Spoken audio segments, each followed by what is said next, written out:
जय माता दी, जय श्री गणेश। आज हम बात करेंगे 27 अप्रैल को वैशाख अमावस्या। क्या है विशेष? माँ भगवती और भोलेनाथ मतलब माँ पार्वती और भोलेनाथ के बीच की रसोई में क्या विशेष व्यंजन बना था, तो ये भी सभी जानकारी हम आपको बताने जा रहे हैं astro Chintu Sharma YouTube channel पे। तो कंटिन्यू आप बने रहें, ज़्यादा लोगों को शेयर करें, लाइक करें, क्योंकि आपका शेयर एक दान कहलाएगा। चलिए चालू करते हैं कि आपको रविवार के दिन 27 अप्रैल को 2025 को क्या करना है। सुबह जल्दी उठ के सूर्य उदय होने से आपको 5 मिनट पहले उठना है, उनको नमस्कार करना है, स्नान वगैरह करना है और सूर्य उदय होने के बाद आपको सूर्य पे अर्घ्य देना है।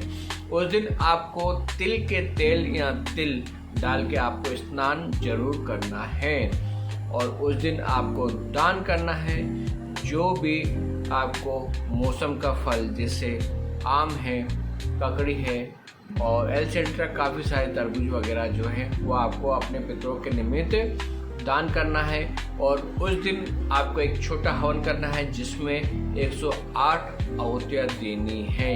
हरिओम नमो भगवते वासुदेवाय। उसमें विशेष 3 चीज़ें आपको, और चीज़ें तो डालनी है आहुति में, पर विशेष 3 चीज़ें, काले तिल और शहद और एक विशेष देसी घी, वो भी गाय का शुद्ध देसी घी, और बाकी जो चीज़ें हैं आप मिक्स कर सकते हैं। और उसमें ओम नमो भगवते वासुदेवाय की 108 आहुतियाँ आपको देनी है, जिससे आपके पितृ दोष भी दूर होगा, काल सर्प दोष भी दूर होगा। जिनका विवाह नहीं हो रहा है, जिनको रोग है, जिनके घर में कलेश हो रहा है और काफ़ी समय से वो कर्ज से हैं, तो वो कर्ज मुक्त भी हो जाएंगे। आपको संकल्प करना है आपको क्या चीज़ों से आपको विडम्बना है, आपको किन चीज़ों को आपको दूर करना है, ठीक है। उसके बाद आपको अच्छे विशेष व्यक्ति, विशेष ब्राह्मण को बुला के, जो आपके कुल ब्राह्मण है उनको बुला के उनसे ही हवन कराना है और उनको अपनी मन इच्छा बतानी है। उनसे संकल्प करके आपको 108 आहुतियों का दान करना है, ठीक है।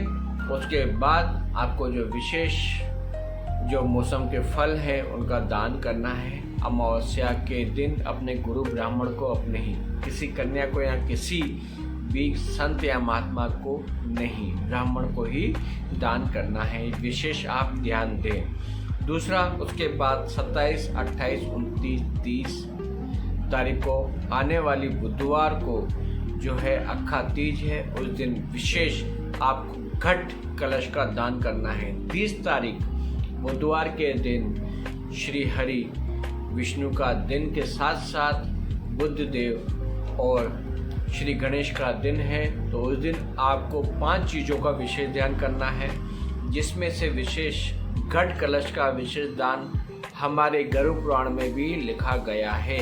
घट कलश आपको अक्खा तीज पे अपने ब्राह्मण को ही दान करना है, किसी भी संत महात्मा या किसी भी आश्रम में आपको नहीं देना है। ये विशेष ध्यान दें, क्योंकि ब्राह्मण को दान देना ही आपको विशेष उन्नति प्राप्त करेगा। क्योंकि भगवान के बाद जब उन्होंने सृष्टि रची, भगवान के बाद जब वो वैकुंठ चले गए, तो उसके बाद भूस्वामी अपने रूप में, भगवान के रूप में ब्राह्मण को ही दिया। ब्राह्मण वह जो ब्राह्मण पुत्र, ब्राह्मण पत्नी से ही मतलब, तो जो भी वह अपने कार्य को करता हो, मतलब कर्मकांडी ब्राह्मण ही हो और आपके सभी सुख दुख में कार्य में काम आता, उनको दान करना है। घट कलश मतलब अच्छा सा मटका, चक्का टूटा हुआ नहीं होना चाहिए।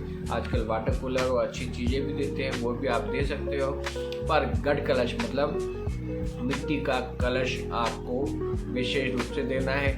उसमें जल भरना है और उसके साथ उसमें गंगा जल भी आपको डालना है, और उसके साथ उसमें आपको एक सुपारी और एक चांदी का सिक्का भी आपको घट कलश में डालना है, जो श्री हरि विष्णु को दर्शाता है और जो ब्रह्मा को दर्शाता है और महेश भोलेनाथ को दर्शाता है। घट कलश सबसे नीचे जो होता है श्री हरि विष्णु का स्थान रहता है तल में, उसके बाद जो उभरा हुआ स्थान रहता है उसमें श्री हरि ब्रह्मा का स्थान रहता है। उसके बाद जो है आपके महेश भोलेनाथ का स्थान रहता है जहाँ पे हम नाड़ाटी बांधते हैं। उसके बाद जो हम फूल रूपी जो हम उसमें आम के पत्ते और श्रीफल रखते हैं ऊपर से, तो उसमें स्थान श्री हरि विष्णु की पत्नी के रूप में लक्ष्मी का स्थान रहता है। साथ में जल रूपी वरुण देवता जो हम जल भरते हैं उसमें, और चांदी के रूप में लक्ष्मी के साथ वरुण देव जल देवता, और श्री जो हमारे सर्वप्रथम जो है संकटहर्ता हमारे विनायक देवता का स्थान सुपाड़ी रूप में रहता है। तो आपको यह सभी चीज़ें मतलब गढ़ कलश आपको रखना है और घर पे सभी को दान धर्म कराना है। साथ में फल जो मौसम के फल हैं सभी आपको ब्राह्मणों को दान देना है। और ये गढ़ कलश आपको ओम नमो भगवते वासुदेवाय बोलते हुए कहीं भी नहीं रुकना है, और अपने ब्राह्मण को, योग्य ब्राह्मण को जो आपके सभी सुख दुख में काम आते हैं उनको ब्राह्मण को ही दान करना है। किसी और को दान नहीं करना है, न कन्या को दान करना है, न किसी तीर्थ स्थान पे, न किसी संत महात्मा को, न किसी ऐसी जगह। ब्राह्मण को ही आपको दान करना है जिसमें मिट्टी का कलश जल भरा हुआ, उसमें चांदी